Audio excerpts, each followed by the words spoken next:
Dragonlance, Las Crónicas Perdidas, 1. El Mazo de Caras. Margaret Weis y Tracy Hickman. Audiolibro editado por Juan Pablo Flores Montaño, para El Amo del Calabozo, 2022.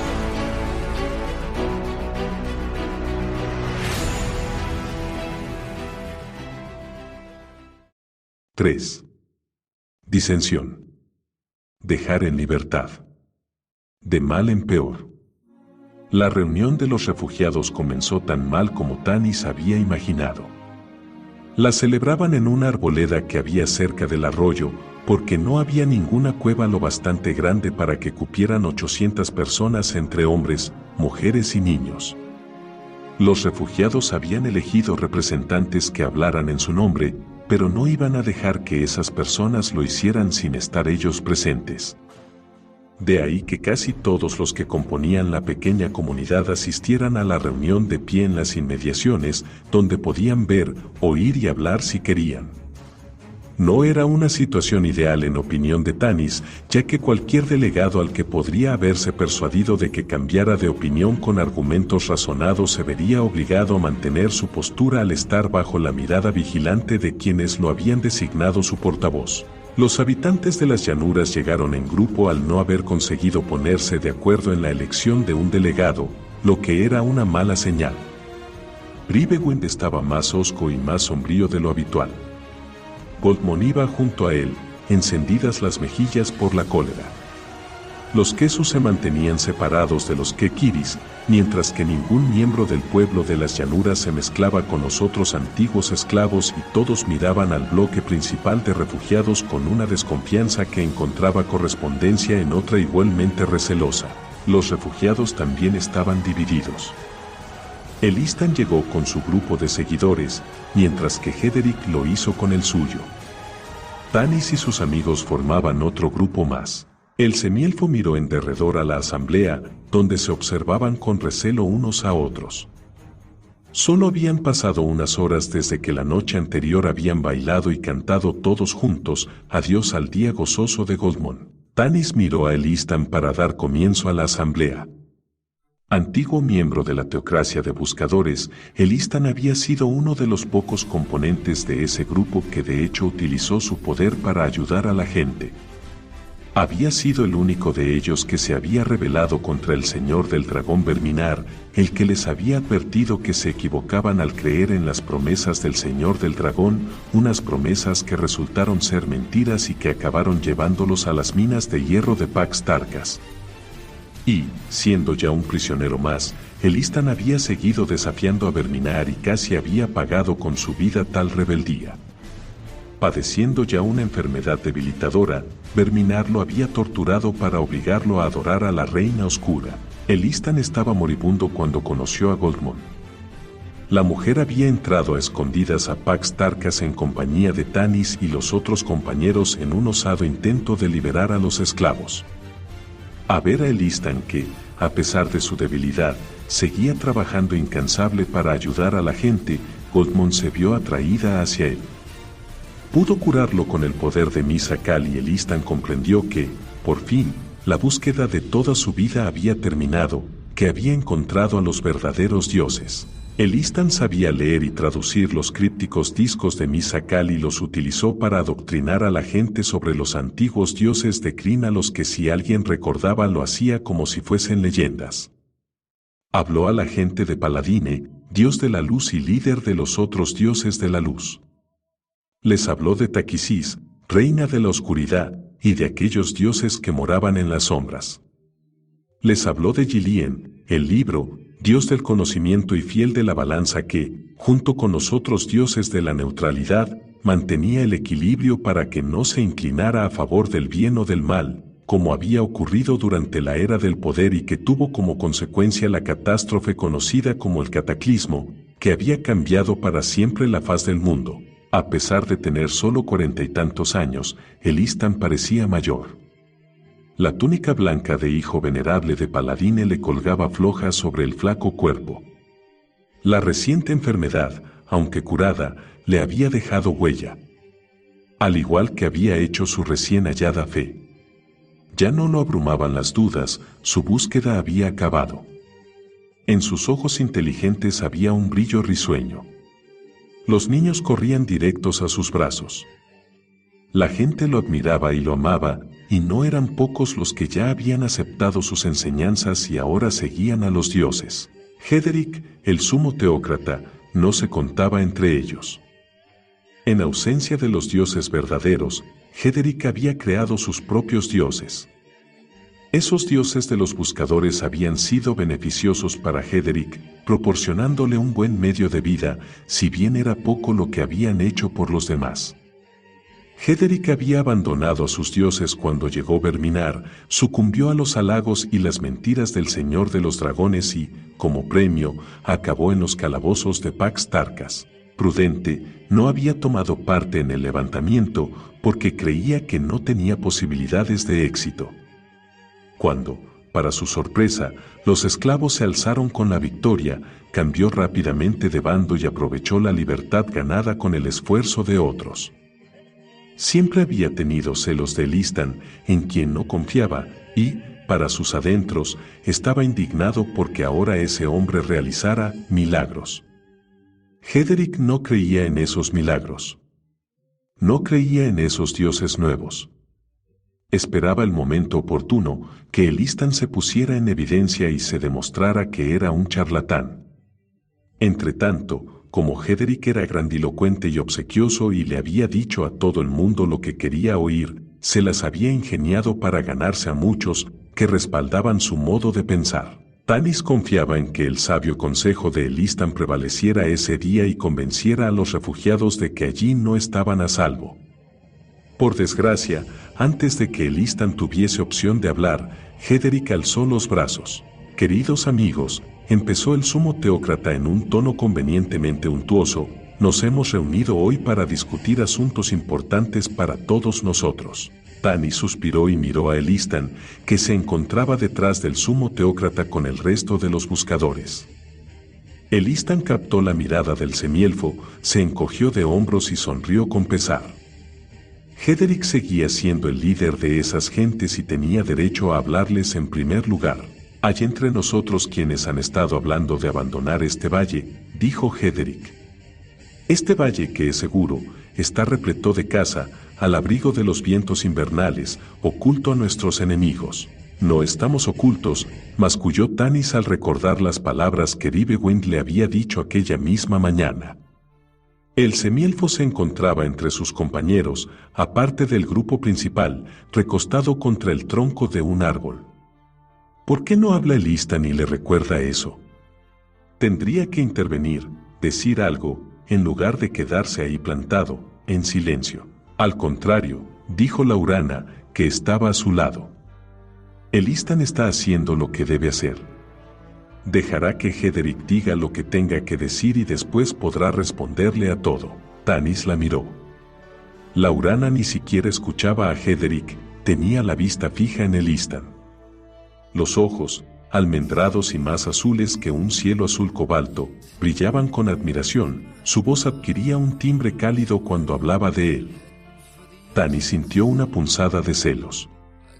Habría quien diría que Elistan tenía edad para ser padre de Laurana, pero en realidad la maravillosa doncella elfa era mucho mayor que él. Laurana tenía el aspecto de una muchacha con poco más de 20 años, tan joven como su amiga Taike Wallen, pero lo cierto es que habría podido ser su bisabuela. «No tengo derecho a sentirme celoso», se recriminó Tanis para sus adentros. «Fui yo quien puso fin a nuestra relación. Estoy enamorado de otra mujer o, al menos, creo que lo estoy. Debería alegrarme de que Laurana haya encontrado a otro». Unos argumentos muy lógicos todos ellos, pero a pesar de todo Tanis se sorprendió a sí mismo cuando habló. «Elistan y tú pasáis juntos un montón de tiempo». Laurana se volvió para mirarlo. Los azules ojos eran tan fríos como el agua del arroyo. «¿Qué has querido decir con ese comentario?», inquirió con aspereza. «Nada», contestó el semielfo, sorprendido por la inesperada reacción colérica de la elfa. «No lo dije con ninguna intención». «Pues claro que pasamos juntos mucho tiempo», continuó Laurana. Me ocupé de las tareas diplomáticas duramente muchos años en la corte de mi padre, donde, como bien sabes, has de sopesar cada frase que pronuncias para no ofender a nadie. Una simple palabra dicha con el tono inadecuado podría provocar una enemistad que se prolongara durante siglos. Aconsejé a Elistan en un par de asuntos sin importancia y me lo agradeció. Ahora busca mi consejo. No me considera una chiquilla. Laurana, no era mi intención. Ella echó a andar, tensos los hombros. Hasta ofendida se movía con una gracilidad que avergonzaría a las esbeltas ramas de los sauces y que hacía que a Tanis dejara de latirle el corazón, extasiado, cuando la miraba. A su paso, hubo muchos ojos que siguieron a Laurana. Hija del orador de los soles, el regente de los elfos Qualinestis, era la primera doncella elfa que habían visto en su vida y nunca se cansaban de mirarla. Su belleza exótica, extraña, parecía casi etérea. Tenía los ojos de un azul luminoso y el cabello le caía por la espalda como una cascada de oro. Su voz era musical, de timbre bajo, y su tacto, suave. Esa mujer radiante, maravillosa, podría haber sido suya, y se habría sentido tan feliz como Ribe Windigoldmon. Debe de gustarte dar trompicones, porque últimamente metes la pata cada 2 por 3, comentó Flint en voz baja. Interpretó mal lo que dije, se defendió Tanis, molesto. Tú dijiste lo que no debías, replicó el enano.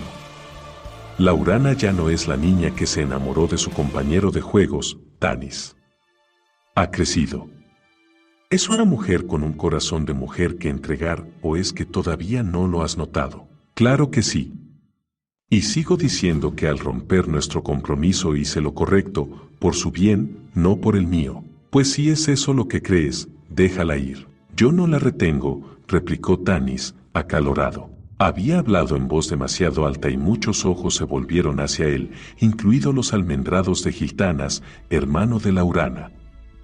También Hederic lo había oído, hizo una pausa, con aire ofendido. ¿Tienes algo que decir, semielfo?, inquirió el sumo teócrata con reproche. Vaya, Tanis, te has metido en un buen lío, dijo Caramon riendo con disimulo. Sintiéndose como el chico de los recados en la escuela al que mandan ponerse delante de toda la clase, Tanis masculló una disculpa y se retiró hacia las sombras. Todos sonrieron maliciosamente antes de volver a prestar atención al discurso de Hederic, todos, excepto Giltanas, que lo miró con severa desaprobación. Antaño, muchos años atrás, Giltanas y él habían sido amigos. Después había cometido el error de enamorarse de Laurana y eso puso fin a la amistad con el elfo. Para empeorar las cosas, no hacía mucho que había sospechado que Giltanas era un espía, incluso lo había acusado de ello. Resultó que estaba equivocado y se había disculpado, pero a Giltanas no le fue fácil perdonar el hecho de que Tanis lo hubiese creído capaz de una acción tan abominable. Irritado, el semielfo se preguntó para sus adentros si habría nuevas formas de complicarse más la vida. Entonces Sturmbrickblade se acercó a él y Tanis sonrió y se relajó. Debía dar las gracias a los dioses por Sturm. El caballero solámnico, inmerso en la situación política del momento, era ajeno a todo lo demás. ¿Estás oyendo a este grandísimo idiota?, demandó Sturm. Habla de construir edificios en este valle. Incluso un ayuntamiento. Por lo visto ha olvidado que hace solo unas semanas tuvimos que huir para salvar la vida. Lo estoy oyendo, contestó Tanis, y ellos también, por desgracia. Muchos de los reunidos sonreían y expresaban su conformidad en murmullos. La descripción hecha por Hederic de pasar el invierno en aquel tranquilo lugar era muy atractiva. Tanis sintió una punzada de remordimiento. También él había pensado lo mismo. Quizás se debía a su conversación con Raistlin la noche anterior o a la charla sostenida con Ribewind esa mañana, pero se sentía más intranquilo cada instante que pasaba. El valle ya no le parecía un lugar de paz y belleza. Se sentía atrapado allí. Al recordar a Raistlin miró al mago para ver su reacción. Raistlin estaba sentado en una manta que su hermano había extendido en el suelo para él. Sostenía el bastón acunado en los brazos y tenía la mirada abstraída, vuelta hacia adentro. Daba la impresión de que no estuviera escuchando. Hederick terminó diciendo que cuando llegara la primavera reanudarían el viaje a Tarsis, la ciudad junto al mar, donde encontrarían un barco que los llevara lejos de aquella tierra destrozada por la guerra. Un lugar donde los humanos puedan vivir en paz, concluyó el sumo teócrata, que dio énfasis a la palabra humanos. Un lugar lejos de esa clase de gente dada a causar problemas y disputas en el mundo. ¿De qué clase de gente habla? Quiso saber Tas, interesado. De elfos, contestó Tanis mientras se rascaba la barba. De enanos, gruñó Flint. Y de Kenders, añadió Caramon al tiempo que le daba un tirón del copete que, aunque sin mala intención, hizo soltar un quejido a Tas. Hederick miró hacia el grupo y apretó los labios en un gesto desaprobador, tras lo cual volvió la vista hacia la audiencia como diciendo, ¿veis a lo que me refiero? Sin más, se retiró en medio de un gran aplauso. ¿Qué clase de memoria tiene?, comentó Stun mientras se atusaba el largo bigote que era el sello de los caballeros de Solamnia y el orgullo de Sturm, junto con la espada y la armadura de su padre, que era toda la herencia que le había dejado su progenitor. Elfos y un enano contribuyeron a salvar su miserable vida, y un Kender, añadió Tas, indignado. Quizás el Istan se lo recuerde ahora, dijo Tanis al ver que el hijo venerable de Paladines se adelantaba para dirigirse a la multitud. Los dioses del bien contuvieron la oscuridad, expuso el Istan, del mismo modo que contuvieron las nieves que en breve alfombrarán este valle, pero el invierno llegará y también lo harán las fuerzas del mal. Sí, como dices, hijo venerable, tu dios Paladine y los otros dioses de la luz nos han protegido en el pasado, lo interrumpió Hederick. ¿No se nos puede asegurar que seguirán protegiéndonos en el futuro?, preguntó el sumo teócrata. Los dioses nos han ayudado, es cierto, contestó el Istan, y seguirán ayudándonos, pero nosotros hemos de hacer la parte que nos toca. No somos criaturas de pecho cuyas necesidades han de atender sus padres. Somos hombres y mujeres adultos. Tenemos libre albedrío, un don otorgado por los dioses. Tenemos la capacidad de elegir, y elegimos quedarnos aquí, en este valle, dijo Hederick. Sus palabras dieron pie a risas y aplausos. Flint le dio a Tanis con el codo. Mira allí, instó en tono de urgencia, al tiempo que señalaba. Los hombres de las llanuras se marchaban, habían dado la espalda a los oradores y a sus compañeros de huida y se marchaban de la arboleda. Ribewind y Goldmont seguían parados, como reacios a marcharse, pero luego, sacudiendo la cabeza, Ribewind echó a andar. Le dijo algo a Goldmont, pero la mujer no lo siguió de inmediato. Su mirada penetrante recorrió la multitud hasta dar con Tanis. Goldmont se quedó mirándolo largos instantes y el semielfo vio en su triste sonrisa una disculpa. Después, ella también se dio media vuelta y caminó hacia su esposo. Los dos fueron a reunirse con su pueblo. Para entonces, todos los asistentes observaban la marcha de los hombres de las llanuras. Idos con viento fresco, gritaron algunos, pero otros manifestaron que era una vergüenza dejar que se marcharan enfadados. Hederick se mantuvo en segundo plano, con una sonrisa satisfecha. Raistlin se había acercado a Tanis y le tiró de la manga.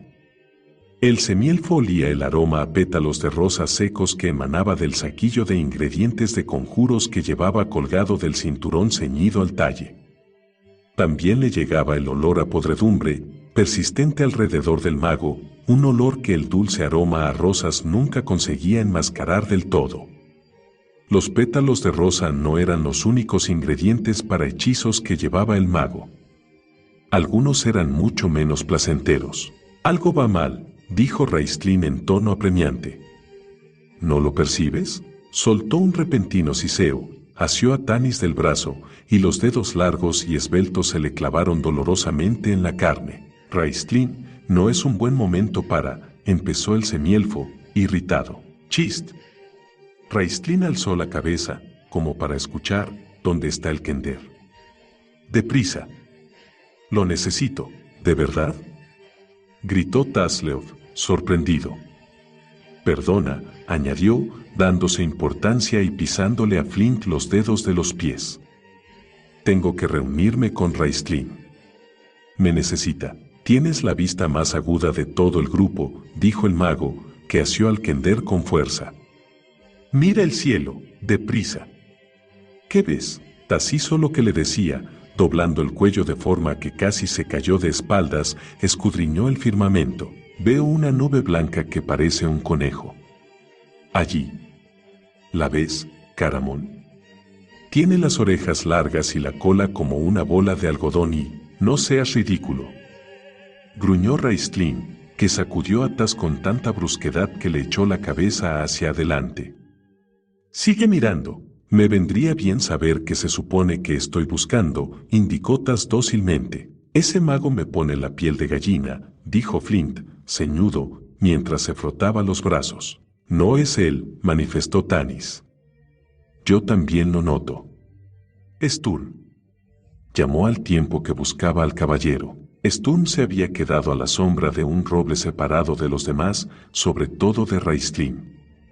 El caballero de mentalidad estricta que vivía según el código Solaris Asmitas, ni honores mi vida, había crecido junto con Raistlin y su hermano, y aunque a Sturm le caía bien Caramon, al caballero nunca le había gustado el mago ni había confiado en él. También yo lo percibo, dijo Sturm. Un silencio inquieto se había adueñado de la multitud.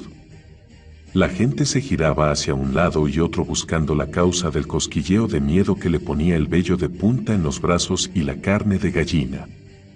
Los hombres de las llanuras se habían parado y alzaban la vista al cielo. Bribewen tenía la mano posada sobre la empuñadura de la espada. «Esto me recuerda a algo», exclamó Tanis de repente. «Sac-Zarot», murmuró Sturm. «Allí», gritó Tas al tiempo que señalaba. Un dragón. El reptil volaba a gran altura sobre ellos, tan alto que el inmenso monstruo semejaba un juguete infantil, un juguete mortífero. Mientras la gente lo contemplaba con terror, el dragón inclinó las alas y empezó a descender en lentos y perezosos círculos. El sol matinal arrancó destellos en las rojas escamas y brilló a través de las finas membranas de las alas rojas. El miedo, que era parte del arsenal de un dragón, se apoderó de la multitud. «Corred», chilló Hederick. «Corred si queréis vivir». Tanis experimentaba el terror. Tenía ganas de huir, de correr a cualquier parte, donde fuera, impulsado por la ciega, desesperada necesidad de escapar al horror, pero comprendía que huir era lo peor que podían hacer. La mayoría de la gente se encontraba debajo de los árboles, oculta a la vista del dragón por las extendidas ramas. «No os mováis», consiguió gritar, aunque tuvo que esforzarse para respirar a pesar del asfixiante miedo. «Si nadie se mueve es posible que el dragón no nos vea». «Demasiado tarde», dijo Sturm, que tenía la vista alzada hacia la bestia. El dragón ya ha visto cuanto tenía que ver, al igual que su jinete. El dragón se había aproximado hacia ellos. Todos alcanzaban a ver al jinete equipado con la pesada armadura y un yelmo astado con máscara. El jinete montaba con comodidad en la silla diseñada específicamente para acoplarse al lomo de un dragón, entre las alas. Se desató un pandemonium. Algunas personas corrían hacia las cuevas, otras se derrumbaban temblorosas, sollozantes, en la hierba. Tanis era incapaz de moverse. No podía apartar los ojos del jinete. El hombre era corpulento y llevaba los brazos musculosos al aire a pesar del frío. La máscara le cubría la cara, pero aún así a Tanis no le resultó difícil reconocerlo. «Verminar», pronunció a duras penas el nombre, que salió entre sus dientes apretados. «Eso es imposible», dijo Sturm. «Está muerto. Velo por ti mismo», replicó el semielfo. «Te digo que está muerto», insistió Sturm, aunque se lo notaba impresionado. Ningún hombre habría sobrevivido a semejantes heridas. «Bueno, pues al parecer este lo ha conseguido», comentó Flint, sombrío. «Recordad que él mismo era un poderoso clérigo al servicio de una diosa todopoderosa», argumentó Raistlin. «Es posible que Taquisis le haya devuelto la vida». Alguien chocó de lleno contra Tanis y estuvo a punto de derribarlo. La persona lo apartó de un empellón y siguió corriendo. El pánico se había apoderado de casi todo el mundo. La gente corría en todas direcciones. Las mujeres chillaban, los hombres gritaban y los niños lloraban. El dragón volaba cada vez más bajo. «Se han vuelto locos todos», gritó Caramón, que intentaba hacerse oír por encima del caos desatado. «Alguien tendrá que hacer algo». «Ya lo está haciendo», dijo Tanis.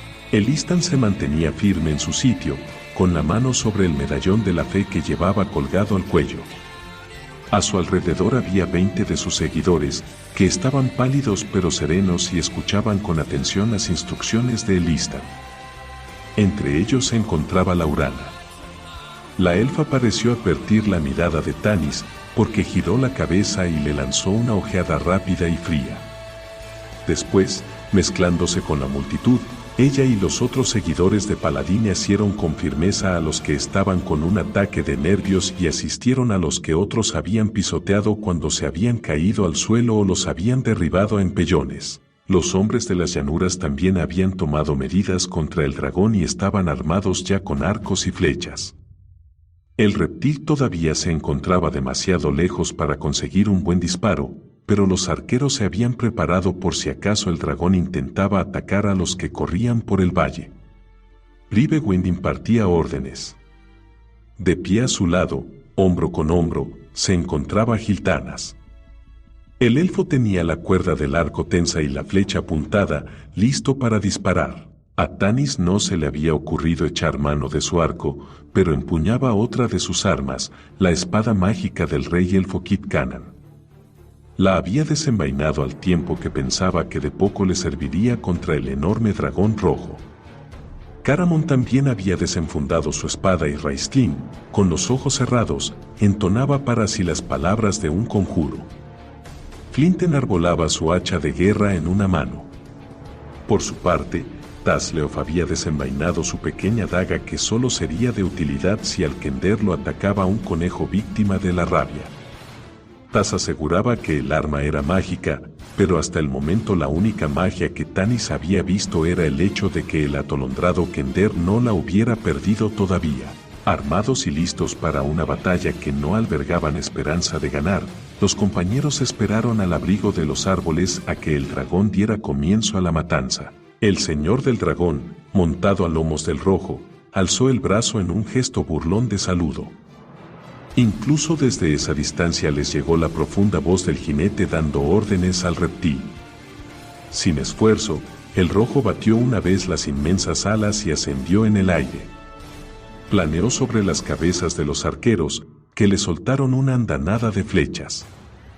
Casi todas dieron en el blanco, pero ninguna le ocasionó el menor daño. Tras golpear contra las escamas, las flechas rebotaron y cayeron al suelo. El señor del dragón extendió la mano y apuntó directamente a la arboleda. El reptil soltó un chorro de fuego por las fauces y los árboles estallaron en llamas. Una onda de calor abrasador golpeó a Tanis y a los demás. Un humo espeso sofocó el aire. Sturm agarró a Tasleof, que se lanzaba hacia el dragón llevado por el entusiasmo del momento, lo alzó en el aire y se lo cargó al hombro. Caramón y Raistlin ya corrían para ponerse a salvo, al igual que Flint. Tanis escudriñó a través del humo para ver si alguien se había quedado atrapado en la llameante arboleda. Los árboles ardían como teas y ramas incendiadas se precipitaban a su alrededor. El denso humo le escocía en los ojos y lo ahogaba. El calor del violento incendio le estaba levantando ampollas en la piel. Si quedaba alguien ahí dentro, estaba condenado a morir. Tanis se preguntó, sombrío, si Verminar se propondría incendiar todo el valle, pero por lo visto el señor del dragón se contentaba con haberlos aterrorizado. El dragón alzó la testa, batió las alas y, ascendiendo con ponderosa gracia en el aire, voló por encima de las montañas. Poco después, dragón y jinete se perdían de vista. La arboleda de robles, arces y abetos ardió al rojo vivo, arrojó humo que onduló en volutas por el cielo y se quedó suspendido en el aire, estático, por encima de lo que antes había sido un valle tranquilo, un refugio seguro. 4. Flint cuenta una historia. Sturm recuerda una leyenda.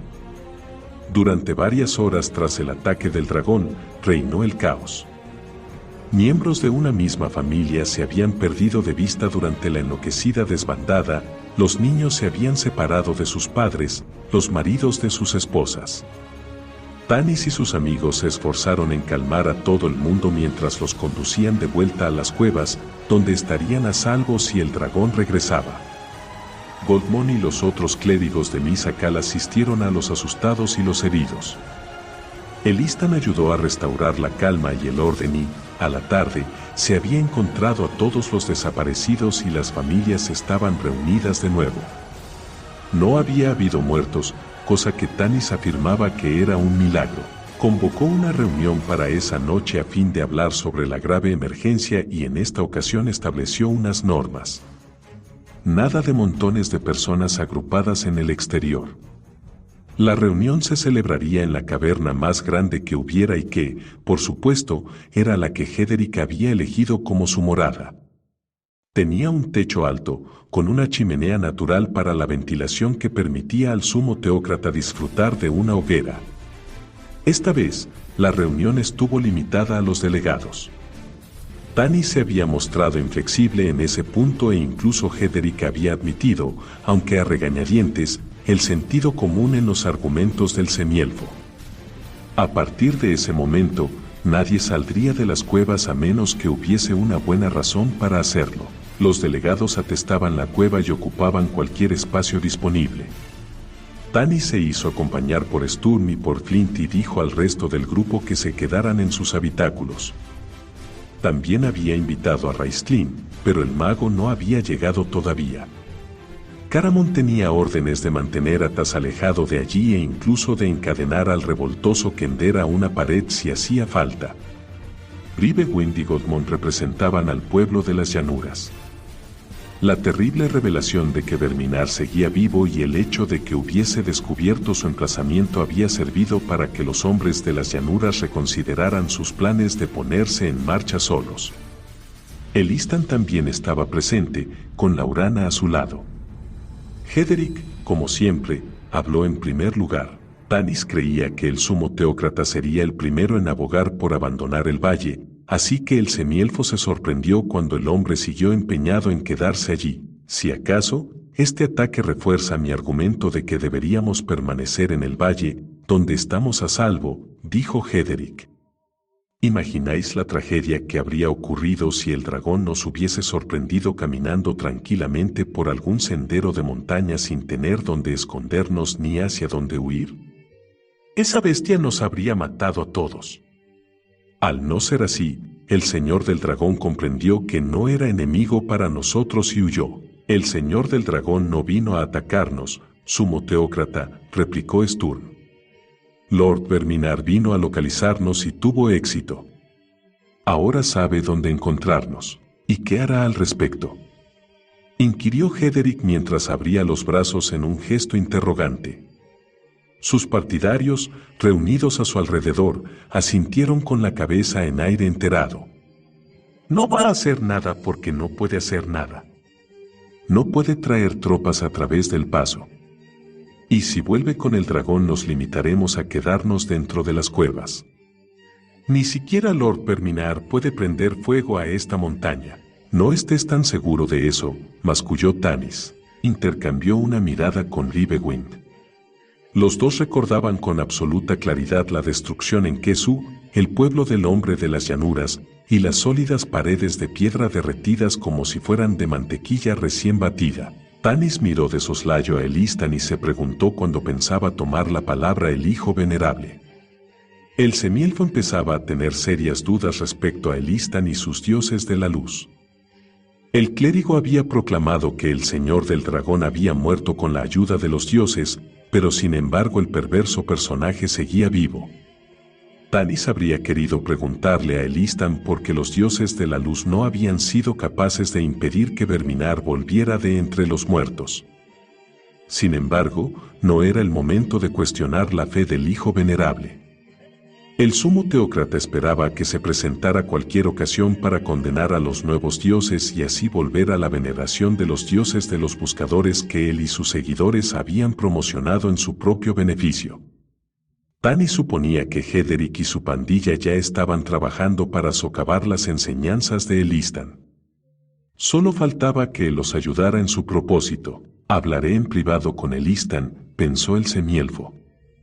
Entretanto, el hijo venerable podría al menos respaldarme y no limitarse a estar ahí sentado, en silencio. Si fuera tan sabio como afirma Laurana, se daría cuenta de que no podemos quedarnos aquí. El peligro que corremos aumenta a cada minuto que pasa, mi estimada gente de bien, decía Sturm en ese momento, dirigiéndose a los reunidos. Verminar sabe dónde estamos. Y no nos buscó solo porque sí. ¿Tiene pensado algún plan? Eso podéis darlo por seguro. No hacer nada es condenarnos a todos a una muerte cierta. Uno de los delegados, una mujer llamada Merite, se puso de pie. Era de mediana edad, robusta y poco atractiva, pero también era una mujer con arrojo y juiciosa que había desempeñado un importante papel ayudando a los refugiados a escapar de Pax Tarkas. Admiraba a Elistan y Hederic no le gustaba. Entrelazando las manos sobre el estómago, se encaró con el sumo teócrata. Señor, afirmas que estaremos a salvo del dragón si nos quedamos aquí, pero el dragón no es nuestro único enemigo. Tenemos otro adversario en el invierno y es igual de mortífero. ¿Qué pasará cuando empiecen a escasear nuestras reservas de comida y falte la caza?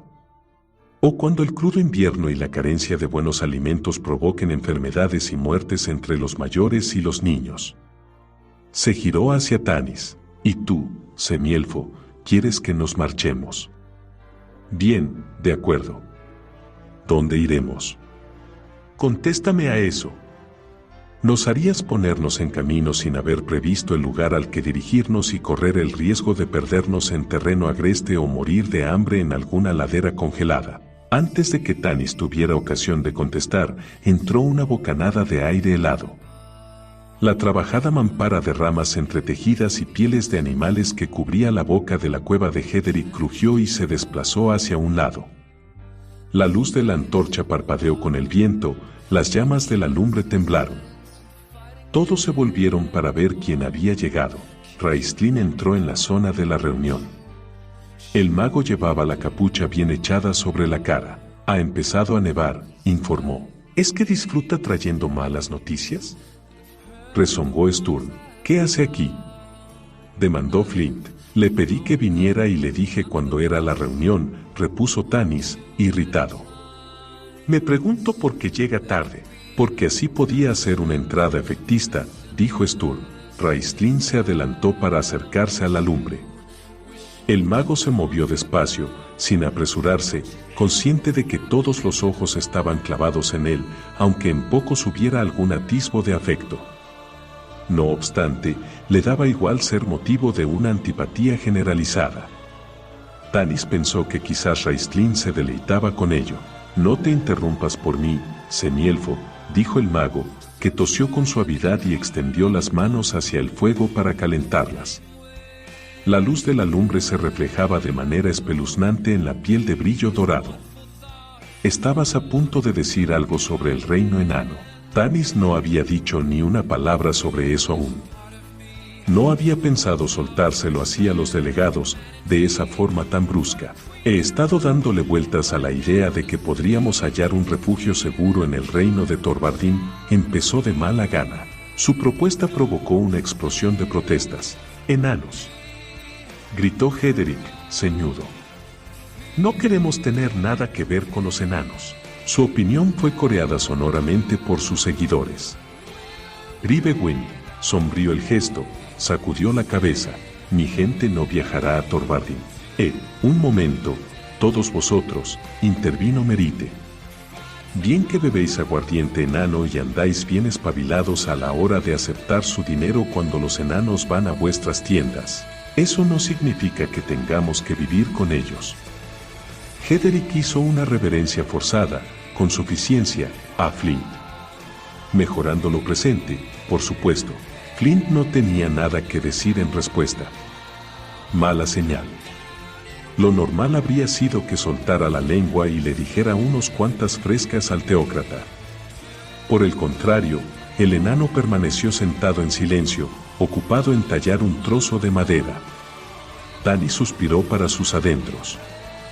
Desde el principio había sabido que el mayor obstáculo a su plan de viajar al reino de Thorvaldin iba a ser aquel viejo enano cabezota.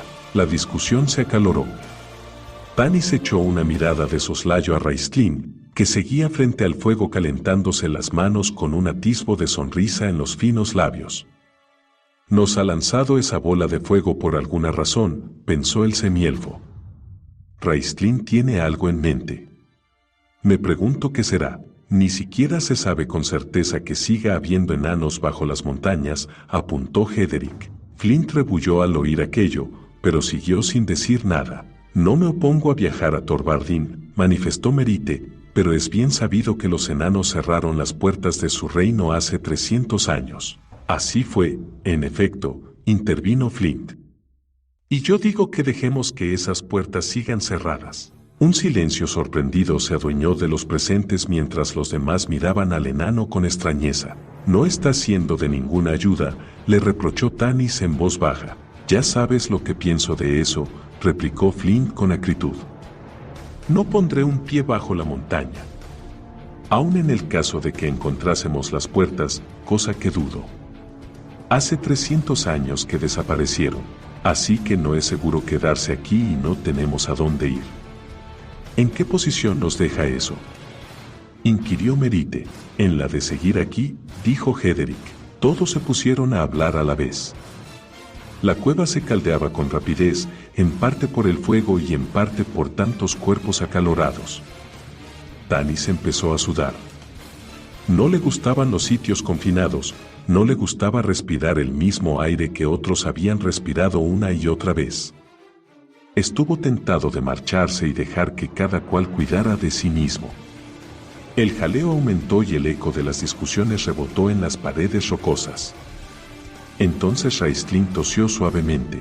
Si se me permite hablar, empezó con su timbre de voz suave, enronquecido, y se hizo el silencio. Sé cómo encontrar la llave a Thorvaldin. El secreto se encuentra debajo del monte de la calavera. Todos lo miraron de hito en hito, en silencio, sin entender lo que quería decir, todos excepto Flint. El semblante del enano estaba sombrío, tenía prietos los dientes, respiraba entre jadeos y tallaba el trozo de madera con tal furia que saltaban astillas por el aire. No quitó los ojos de lo que estaba haciendo. Te escuchamos, Raistlin, dijo Tanis. ¿Qué es el monte de la calavera? ¿Dónde está ya que te refieres al decir que el secreto para entrar en Thorvaldin se encuentra debajo? En realidad no sé mucho sobre ese lugar, contestó el mago. Son menudencias y detalles que he ido reuniendo durante mis años de estudio. Flint puede contarnos más cosas. Sí, pero Flint no piensa hacerlo, replicó el enano. Raistlin abrió la boca para hablar de nuevo, pero algo lo interrumpió. La mampara de la boca de la cueva volvió a apartarse, esta vez con un ominoso crujido cuando unas manazas la manejaron con torpeza, y Caramon entró dando tropezones. Tanis, ¿has visto a Raist?, preguntó, preocupado. No lo encuentro y, está aquí. Miró a su alrededor a los delegados y se puso rojo como la grana. Os pido disculpas. No sabía ¿qué haces aquí, hermano?, demandó el mago. Es que, empezó, avergonzado. Estabas conmigo en cierto momento y al siguiente habías desaparecido. No sabía dónde habías ido y pensé, no lo hiciste, espetó Raistlin. Tú nunca piensas. No tienes ni idea de lo que significa esa palabra. Ya no soy un niño que no osa aventurarse fuera de casa sin ir de la mano de la niñera. ¿Quién está al cuidado del kender? Yo, Lo até a una pata de la mesa. Su explicación provocó risas y Raistlin lanzó una mirada furiosa a su gemelo. Caramon retrocedió hacia un rincón envuelto en la penumbra. Me esperaré aquí, Flint, dijo Tanis. ¿Qué es el monte de la calavera?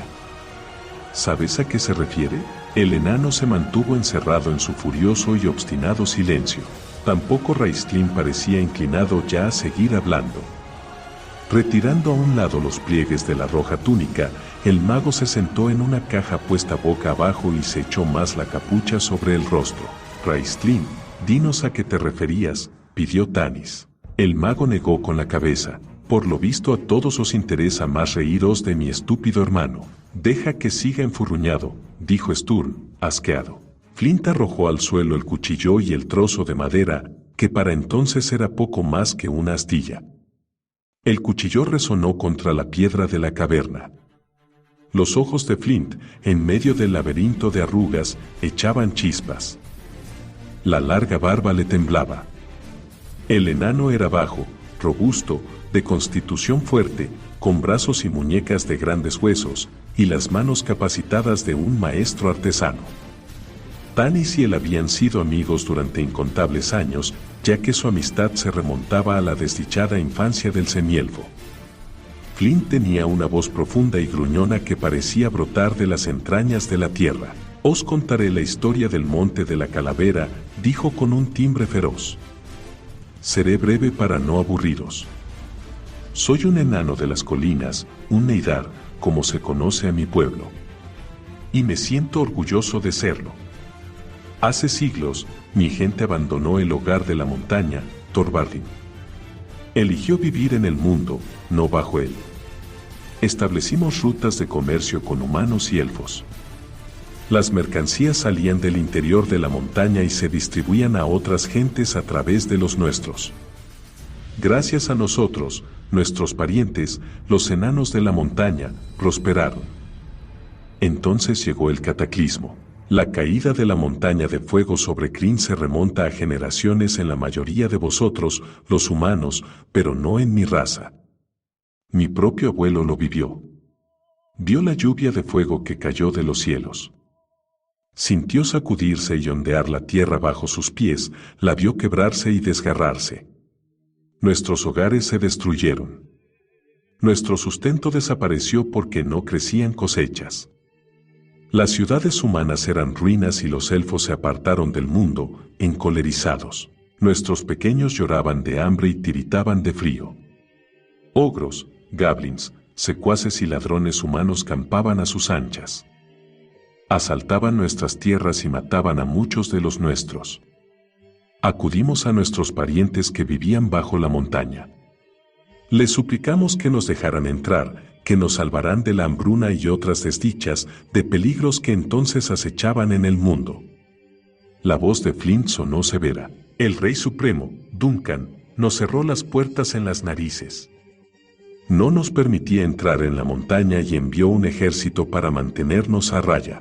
Entonces apareció entre nosotros un mal mayor que cualquiera de los que habíamos conocido.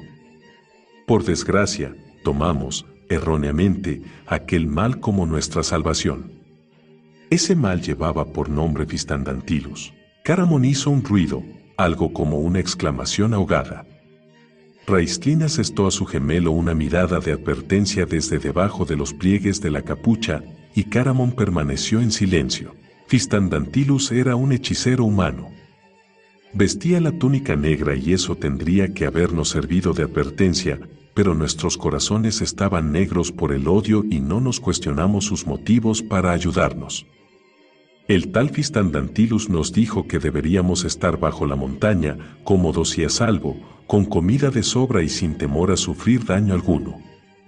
Utilizando una magia poderosa, hizo surgir una sólida fortaleza cerca de Thorvaldin y después reunió un gran ejército de enanos y humanos que envió a atacar Thorvaldin. Los enanos de Thorvaldin salieron de su hogar en la montaña a nuestro encuentro en el valle. La batalla se prolongó con todo ensañamiento durante mucho tiempo y murieron muchos enanos de ambos bandos. Sin embargo, no estábamos a la altura de nuestros parientes como contrincantes. Cuando se hizo evidente que la derrota era inevitable, Fistandantilus montó en cólera. Juró que ningún enano se apoderaría de su maravillosa fortaleza y, mediante la magia, provocó una explosión que hizo que la fortaleza estallara en pedazos y se desplomara sobre él. La explosión mató a millares de enanos de uno y otro bando. Al derrumbarse, la fortaleza adquirió la forma de un cráneo, de ahí el nombre de Monte de la Calavera. Al ver aquello, los Neidar que habían sobrevivido lo interpretaron como una señal. Mi pueblo se retiró del valle, llevándose sus muertos. Los enanos de la montaña cerraron a cal y canto las puertas de Thorvardin, aunque, de todos modos, ninguno de nosotros habría puesto un pie allí dentro después de lo ocurrido, añadió Flint con amargura. Ni aunque nos lo hubiesen suplicado. Y aún pensamos así. Se sentó pesadamente en el afloramiento rocoso que había utilizado de asiento, recogió el cuchillo y se lo guardó en el cinturón. ¿Es posible que la llave para entrar en Thorvardin se encuentre en el Monte de la Calavera?, preguntó Tanis. No lo sé, contestó el enano al tiempo que se encogía de hombros. Y probablemente nadie lo sabrá jamás. Ese sitio está maldito, maldito. ¡Bah!, se burló Raistlin. El Monte de la Calavera es una fortaleza en ruinas, un montón de escombros, nada más.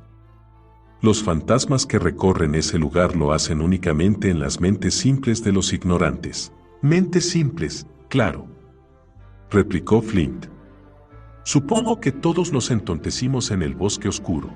Eso fue diferente, repuso Raistlin con frialdad. La única razón de que creas que el Monte de la Calavera está maldito es porque la fortaleza la construyó un archimago y todos los hechiceros son perversos, según tú. Vamos, Raistlin, cálmate, intervino Tanis. Ninguno de nosotros piensa eso. Algunos sí, masculló Sturm. Creo que tengo la solución, dijo Elistan al tiempo que se ponía de pie. Hederic abrió la boca, pero el clérigo se le adelantó. Ya has hecho uso de tu turno, sumo teócrata.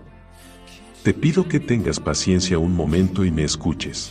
Por supuesto, Elistan, contestó Hederic con una sonrisa desabrida. Todos estamos deseosos de oír lo que tengas que decir. La señora Merite ha planteado nuestro dilema de una forma bastante clara y concisa. Corremos peligro si nos quedamos y no hacemos nada, pero nos exponemos a un peligro mayor si nos marchamos precipitadamente sin tomar las debidas precauciones y sin saber dónde vamos. Esto es lo que propongo. Enviamos a nuestros representantes hacia el sur para buscar el reino enano y ver si se puede encontrar la puerta. Y si es posible, entonces pedir ayuda a los enanos. Flint resopló y abrió la boca para hablar. Tanis le pisó un pie y el enano guardó silencio. Si los enanos están dispuestos a acogernos, continuó Elistan, podemos viajar a Thorvardin antes de que entren los meses más crudos del invierno. Ese viaje se emprendería de inmediato, añadió el clérigo con gesto grave. Estoy de acuerdo con Tanis y los otros respecto a que el peligro que corremos aquí es mayor cada día que pasa. Dicho lo cual, y a pesar de la sugerencia del mago, Elistan hizo una reverencia a Raistlin. No creo que haya tiempo para hacer un viaje paralelo al Monte de la Calavera. Cambiaréis de parecer cuando llaméis en vano a la ladera de una montaña que no se abrirá, dijo Raistlin con los ojos entornados en dos estrechas rendijas. Esta vez fue Hederic el que habló antes de que Elistan pudiese replicar. Es una idea excelente, hijo venerable. Propongo que enviemos a Tanis el semielfo en esa expedición, junto con su amigo, el enano. Como digo siempre, para pillar a un enano, usa a otro enano. Hederic rió su broma tonta. Tanis estaba asombrado por esa repentina aquiescencia y de inmediato sospechó que había algo detrás. Había esperado que Hederic se opusiera con firmeza a cualquier sugerencia de marcharse y ahora estaba propiciando el plan. El semielfo miró a la asamblea para ver qué pensaban los demás. Elistan se encogió de hombros, como para decir que tampoco lo entendía, pero que deberían aprovechar el repentino cambio de posición del sumo teócrata para lograr su propósito. Bribewind estaba encerrado en un silencio impasible. No le gustaba la idea de ir a Thorvardin. Aún cabía la posibilidad de que él y su pueblo decidieran ponerse en marcha solos. Eso le dio una idea a Tanis. Estoy de acuerdo en ir, dijo, y Flint vendrá conmigo. ¿Qué? Flint alzó la cabeza sin salir de su asombro. Vendrás, repitió Tanis, que de nuevo le pisó el pie y añadió en un susurro, te lo explicaré después. En mi ausencia, alzó la voz para continuar, el sumo teócrata y el Istan pueden ocuparse de las necesidades espirituales de la gente. Propongo que Ribewind de Quesu esté a cargo de su seguridad. Ahora le llegó el turno a Ribewind de asombrarse. Excelente idea, dijo el Istan. Todos hemos sido testigos de la valentía de Ribewind en la batalla de Pax Tarkas. Hoy mismo hemos visto cómo él y su gente han superado el terror al dragón para atacar al reptil. Hederic pensaba tan deprisa que Tanis podía ver el proceso mental del hombre reflejado en su cara. Primero, frunció el entrecejo y apretó los labios. El sumo teócrata no estaba seguro de que ahora le gustara la idea del viaje, aunque hubiese sido él quien había propuesto que Tanis y Flint fueran a Thorvaldin. Estaba seguro de que el semielfo tenía que estar tramando algo si ofrecía el mando a Ribewind. La mirada de los ojos demasiado juntos de Hederic se dirigió hacia el hombre de las llanuras, a la túnica y al pantalón de piel de ante, y después desapareció el ceño. Ribewind era un salvaje, un bárbaro. Sin instrucción, sin educación, sería fácil de manipular. O eso suponía Hederic. Podría haber sido peor. El semielfo habría podido elegir a ese insufrible caballero solámnico para que fuese el cabecilla en su ausencia. Eso era lo que Hederic estaba pensando. Tanis había estado a punto de escoger a Sturm. De hecho, iba a decirlo cuando reconsideró la idea. Al elegir a Ribewind no solo esperaba persuadirlos a él y a los suyos de que se quedaran, sino que además estaba convencido de que sería un líder mejor. Para Sturm todo era blanco o negro, sin los infinitos matices del gris. Era demasiado estricto, inflexible, intransigente. Ribewind era la mejor opción. Si el hombre de las llanuras acepta la tarea, dijo Hederic con una amplia sonrisa, yo no tengo ninguna objeción. Ribewind iba a rechazar la propuesta en ese mismo momento, pero Goldmon le puso las manos en el brazo y alzó la vista hacia él. No dijo nada con palabras, pero él la entendió. Lo pensaré, contestó tras una pausa. Goldmon le sonrió y él cerró su mano sobre las de su esposa. Los seguidores de Hederic se reunieron a su alrededor para hablar de lo que se había tratado. Merite se acercó a Laurana y las dos se pusieron a hablar con el Istan.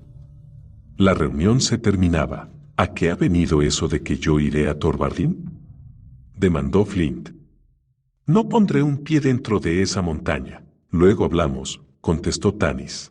En ese momento, sabiendo que Sturm pensaba que estaba mejor cualificado para el puesto por educación y por linaje, tenía que hablar con el caballero y explicarle por qué había elegido a Ribewind en vez de a él. Sturm era muy quisquilloso con esas cosas y se ofendía fácilmente. Tanis se abrió paso entre la gente. Flint continuaba con el tema de Thorvaldin y lo seguía tan de cerca que el enano tropezaba con los talones del semielfo cada 2 por 3.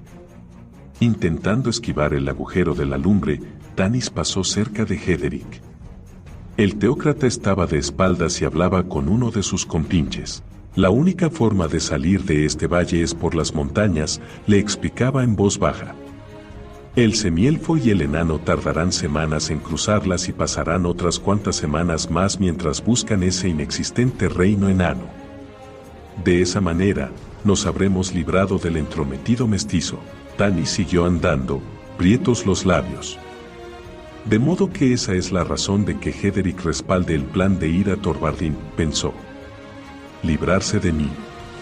Una vez que me haya ido, cree que puede pasar por encima de Elistan y de Ribewind. Yo que él no estaría tan seguro de eso. A pesar de su razonamiento, Tanis se preguntó si Hederic tendría razón. Cabía la posibilidad de que Flint y él pasaran semanas intentando cruzar las montañas.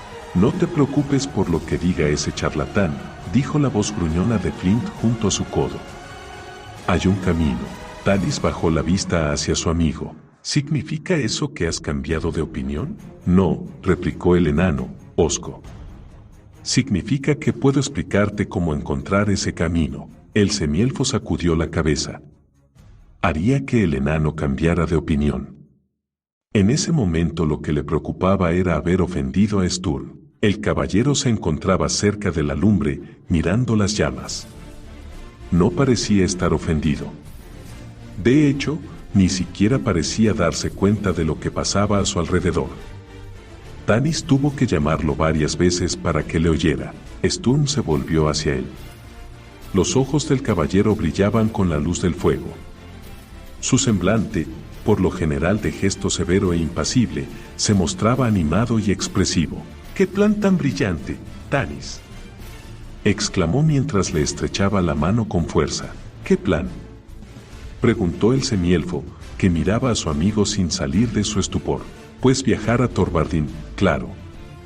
Puedes encontrarlo y traerlo de vuelta. ¿Encontrar qué? Tanis estaba cada vez más desconcertado. El mazo de caras. Esa es la verdadera razón de que te vayas allí, ¿verdad? Voy a Thorvardin para encontrar un refugio seguro para todas estas personas. No sé nada sobre ningún mazo. ¿Es que has olvidado las leyendas?, preguntó Sturm, escandalizado. Estuvimos hablando de eso la otra noche. Del sagrado y mágico mazo de caras, utilizado para forjar la Dragonlance. Ah, sí, cierto. La Dragonlance. Sturm, al captar el tono escéptico del semielfo, lo miró con decepción. La Dragonlance es la única arma capaz de derribar a un dragón, Tanis. Necesitamos esas lanzas para luchar contra la Reina Oscura y sus secuaces. ¿Ya viste lo que pasó cuando las flechas alcanzaron a esa bestia roja? Rebotaron. Una Dragonlance, por otro lado, es una arma bendecida por los dioses. El gran Uma usó una Dragonlance para derrotar a Taquisis. Lo recuerdo, se apresuró a atajarlo Tanis. El mazo de caras. Lo tendré en mente, deberías. Esto es importante, Tanis, insistió el caballero, y lo hizo con una tremenda seriedad. Quizás sea la tarea más importante que hayas abordado en toda tu vida, las vidas de 800 personas. Sturm hizo un ademán con la mano, como desestimando ese tema. El mazo es la única oportunidad que tenemos de ganar esta guerra y está en Thorvardin. Los dedos del caballero presionaron con más fuerza el brazo de Tanis. Este lo sintió temblar por la intensidad de sus emociones. Tienes que pedir a los enanos que nos lo presten. Has de hacerlo. Descuida, Sturm, lo haré, te lo prometo, contestó Tanis, perplejo por la vehemencia de su amigo. En cuanto a Ribewind, pero la mirada de Sturm se había desviado hacia Raistlin y Caramon, a los que observaba ahora. Caramon hablaba con su gemelo en voz baja. La expresión del hombretón era de preocupación. Raistlin hizo un gesto impaciente y luego, acercándose más a él, le dijo algo a su hermano. Raistlin planea algo, dijo Sturm, ceñudo. Me pregunto qué será. ¿Por qué sacó a relucir el monte de la calavera? Nombré líder a Ribewind en mi ausencia, volvió a intentarlo Tanis. Una buena elección, Tanis, comentó Sturm con aire ausente. Los gemelos habían acabado la conversación y, dejando atrás a Caramon, Raistlin se encaminó hacia la boca de la cueva a paso vivo, con más energía de lo que era habitual en él. Los ojos de Caramon siguieron con expresión triste la marcha del mago. Después, el hombretón sacudió la cabeza y abandonó la cueva también. Discúlpame, Tanis, dijo Sturm, que se apresuró a ir en pos de los hermanos. ¿A qué ha venido todo eso?, preguntó Flint. Que me maten si lo entiendo. ¿Sabes tú algo sobre ese mazo? Y dale con el mazo. Flint estaba que echaba chispas. No pienso poner los pies dentro de esa montaña. Tanis suspiró y estaba a punto de llevar a cabo su propia escapada de la agobiante cueva cuando vio a Ribewind y a Goldmon parados delante de la entrada. Creyó que les debía a ambos una explicación. Buena trampa me has tendido, semielfo, comentó Ribewind. Estoy pillado en ella y ni siquiera mi esposa me liberará. Hiciste una sabia lección, dijo Goldmon. Ribewind sacudió la cabeza. Te necesito, amigo mío, confesó Tanis completamente en serio. Si he de emprender este viaje, necesito saber que tengo aquí a alguien en quien puedo confiar. Hederick es un asno que nos conducirá al desastre si se le presenta la menor oportunidad. Elistan es un buen hombre, pero no sabe nada de batallas. Si Verminar y sus fuerzas atacaran, la gente no puede contar solo con plegarias y discos de platino para que la salven. Tanis, no deberías hablar tan a la ligera de esas cosas. La mujer estaba muy seria. Lo siento, Goldmon, respondió el semielfo con toda la suavidad con la que fue capaz, pero ahora no tengo tiempo para sermones. Esta es la pura y dura verdad, a mi entender. Si vosotros y vuestros guerreros os marcháis, abandonaréis a esta gente a su suerte y a una muerte casi segura. Ribewind parecía seguir dudando, pero Tanis se daba cuenta de que empezaba a flaquear. He de discutir esto con mi pueblo, dijo finalmente. Sí, hazlo, lo animó Tanis. Necesito tu respuesta enseguida. Flint y yo nos marchamos por la mañana. Querrás decir que tú te marchas por la mañana, rezongó el enano. Tendrás mi respuesta antes de que te duermas, prometió Ribewind, y él y su esposa se fueron. Goldmon le dirigió una mirada preocupada antes de salir de la cueva. Tanis apartó a un lado el armazón de ramas y salió. Ya fuera, respiró profundamente el fresco aire. Sintió el hormigueo del frío en los brazos al caerle encima los copos de nieve. Se quedó parado allí un momento, respirando el aire frío y puro, y después echó a andar por el camino que descendía por la ladera. ¿A dónde vas?, demandó Flint. A soltar a Tasleov, a no ser que haya arrancado mordiscos la pata de la mesa a estas alturas. Déjalo atado, aconsejó el enano. Menos problemas para todos nosotros. Los copos blancos seguían cayendo lentamente, pero aquí y allí Tanis divisó estrellas a través de las nubes. Esa noche no caería una gran nevada, solo la suficiente para dejar blanco el suelo, lo que facilitaría a los cazadores seguir el rastro de los venados. Cada vez había menos ciervos en el valle y eran más difíciles de encontrar. Después de que apacigüe a Taz, tú y yo tenemos que hacer el equipaje, continuó Tanis al oír a su espalda las fuertes pisadas del enano. Quiero que nos pongamos en marcha tan pronto como haya luz. Las pisadas se detuvieron. El enano se había cruzado de brazos, daba la impresión de tener el propósito de quedarse plantado sobre aquella piedra hasta echar raíces. Yo no voy. Te lo he dicho, Tanis. No pienso poner los pies dentro de esa montaña. Sí, te he oído las primeras 20 veces. El semielfo se paró y se volvió para mirar al enano. Sabes que no puedo hacer esto solo, Flint. Sabes que necesito tu ayuda. Hablo el idioma enano y supongo que comprendo a los enanos más o menos como cualquier elfo o cualquier humano los comprende, pero no tanto como puede entenderlos uno de los suyos. No soy uno de los suyos, bramó Flint. Soy un enano de las colinas, lo que significa que serás el primer Neidar que pise dentro de la montaña en 300 años. Harás historia, Flint. ¿Se te ha ocurrido pensar eso? Incluso podrías ser el responsable de la unificación de las naciones enanas. Y, además, está el mazo. Si encontrases el mazo de caras y lo trajeras de vuelta. El mazo de caras. Algún cuento disparatado que le contó a Sturm su abuelita, se mofó Flint. Tanis se encogió de hombros. Depende de ti, por supuesto, dijo. Si decides quedarte, serás tú quien tendrá que hacerse cargo de Tasleov. Flint dio un respingo horrorizado. No te atreverías a hacerme eso. ¿Y en quién más puedo confiar? ¿En Caramón? Tanis echó a andar de nuevo. A su espalda oyó un rezongo, el ruido de pies al arrastrarse y algún que otro resoplido furioso.